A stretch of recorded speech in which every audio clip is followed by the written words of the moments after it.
I didn't realize, and I should have, but that TJ and Cody have had that past relationship of big brother, little brother. And big brother, little brother is I'm sure Cody was doing whatever he could to get over that.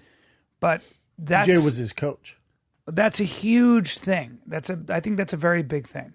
Because you kind of have to, like, every time I feel like anybody who fights TJ, they're trying to, like, manufacture a hatred. Like, you left alpha male, you're a traitor. There's all this stuff that never feels real. It always feels a little bit like Cody's was real. I can get why Team Alpha Male feels that way, but it seemed like a bitter, and this isn't just on Cody. I love Cody. He knows this. This just wasn't on Cody. It was the whole Team Alpha Male tribe. It felt like a bitter ex. Like, you left and you're doing well. That's fuck what I mean. you. I'm like, oh, come on, man. Yeah. And here's to a point. I forget who made this point, but there's a difference between trash talking and then defamation of character. Him saying he's the one, and I get it, and all love is in all fair is in love and war. All is fair in love and but war. when you make steroid accusations, when you say you're the one who showed Team Alpha Male how to do steroids, that's defamation of character. Yeah. That's different. I agree with you. That's different than saying I knocked you out. You don't need to do that. You don't need to go there. Character, it's sloppy. Yeah. It's just that's when it becomes personal. I think that's what Rose was talking about too. Like, it doesn't make me feel good when you start doing that. Like, tease each other, fuck with each other. That's the problem, but that's what the market demands. And people go, "Oh, Shab, you're such a hype boy, and you're the one that hypes this stuff up." That's what the market demands. So if Rose fights another girl where they don't talk any shit and they talk how great each other are, you get nothing. I like shit talk, but watch this. I think it's about creative shit talk. It's like this. It's like, dude, you get wobbled. What happens is you break in the third round. Anybody who you can get into people's heads. There are creative ways to do it. We've heard that though. You know what I'm saying? So this was an actual animosity, and that's what makes this fight the greatest bantamweight fight of all time, because there's that real animosity. Why was that animosity there? Because and it's so much to get into. And there's personal shit. It's because TJ left Team Alpha Male. He was part of it. Left him. They think he's a traitor. He's a snake. But it was but you could make the argument historically it was the best move ever. He went with Bang and became the world champion, and now is world champion again. And it's never looked better, because obviously that marriage between he and Bang is a work of art. I think it worked out for both parties, because now Cody's the top dog, and all the focus on him. TJ does his thing over here. They're gonna fight multiple times. Right. There's no I would imagine there's no immediate rematch. Although there could be immediate rematch, because the UFC's trying to put this rocket launcher on Cody. He's the face of that new Kobe Bryant drink. Mm-hmm. He's in the commercials. So they have all this marketing vested in him. So they could go, let's do an immediate rematch, because we've already put some money into this kid. We need this to work out. Yeah. But to TJ's point, he's the champ. I don't know how much say he'll have in it. TJ should be fighting Mighty Mouse next. Yes. And Cody's gonna. That division's tough. Yeah. Although I was worried in that fight that TJ, because Bang told him too. Bang was like, keep pressing. And I was worried, because that's a bad thing to do against Cody. That could be a liability. And it was in the first round. When he got caught. Fuck yes, because Cody is a really good boxer.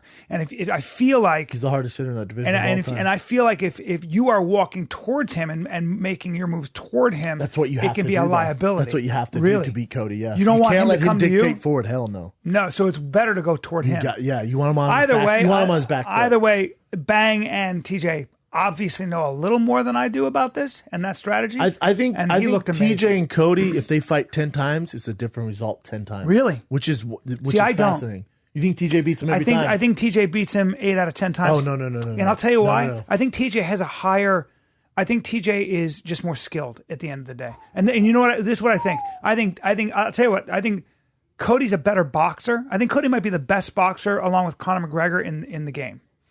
He's such a good boxer. And you could see it when he fought Dominic Cruz. Like, his footwork, he did some shit. Like, and Dominic he's a whirlwind, and he kind of confused his fighters. Not Cody. Cody was like, I've seen this before. You're doing stuff. You've watched a lot of fight tape, and you've watched a lot of boxing fight tape. Because if you hear Dominic Cruz talk about that, he studied all these guys. And a lot of those moves are old boxing moves, and he puts them all together, and he's kind of a genius. High fight IQ. But Cody understands that, and Cody's such a good boxer, and I think that's why Cody was able to shut all that shit down, because he could see it coming before it did. Now, I think that if you are fighting a very good wrestler and a very good boxer, which is what Cody is, really good, puts them both together really well, and a very good athlete, hits really hard. However, I think that with Bang and TJ together, because they fight on more angles, they fight even more unorthodox. Add to that TJ's insane competitiveness, his really good wrestling, his sick wrestling, and the fact that he can rise so well to the occasion. It's like he's the best he is when you put all the pressure on him. Cody's pretty fucking good Absolutely. But that's why I think that at the end of the day, I think MMA-wise, I think TJ has more in his arsenal. He has more. Maybe his stuff. Kicking. I think wrestling. I would give it almost equal, especially based off what Cody did as a freshman from Ohio, winning the state championship as a freshman. Jesus Christ! And then focusing on mixed martial arts in college. You mean? No, in high school. Yeah, as a freshman, won it. And then was like, I'm all good on wrestling. I'm gonna focus on MMA and boxing. Wow. I think those guys are so equal.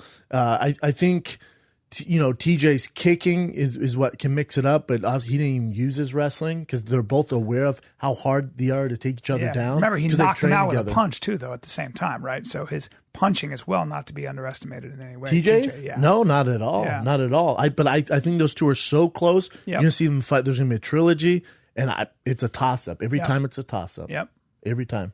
I would say that a lot of this is where mentality comes in. Like, what is your emotional and mental state night of the fight? Like, that can play a huge factor. And I feel like I may be wrong, but I bet you Cody might be more of a sensitive person. I'm telling you this, B, there might not be, as far as being a professional and being competitive, TJ's right up there. If I had to pick one person who, one leg, injured, mom just died, whatever, as far as a straight up serial killer focus, Cody's number one. Really? He will fight you in here. He will fight you on the set of UFC tonight. He's not professional when it comes to that. He will fight you if he sees you at a Fighter and a Kid live show. He does not care. You're talking about he's so competitive. Yeah. It's insane. He's so competitive. It's a liability. That's how competitive that fucking dude is. Yeah. Well, good. That's what. Which I think on the rematch, I think he's going to go on a tear. I think whoever fights him next, I feel sorry for. He's going to go on a tear just to get back to TJ. Yeah. And then we're going to see the best of best. Because I don't think that was the best Cody. I think he was dealing with some injuries. I know TJ was He had a back issue. I think TJ was dealing with some injuries. But I don't think that wasn't the best Cody. I think there's some other factors outside the cage that were influencing his performance. And he's going to rest and he's going to come back. And I feel sorry for the next guy to fight him.